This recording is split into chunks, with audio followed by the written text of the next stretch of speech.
Another great exercise in the super advanced repertoire is fencing.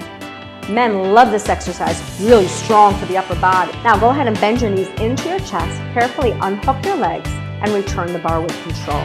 To continue our progression for the leg springs, side leg springs adds a nice challenge. Lift your top leg up hip height, turn it out so your knee and toes face the ceiling, but make sure your hips are still stacked. Now let's move on to another seated exercise with the push-through bar. For the next exercise, hip opener, please take your push-through spring off, set up the safety chain first, and the bottom spring second. And finally, for the super advanced student, the work on the frame. Thank you for joining me for Super Advanced Cadillac Technique. Hope to see you again soon.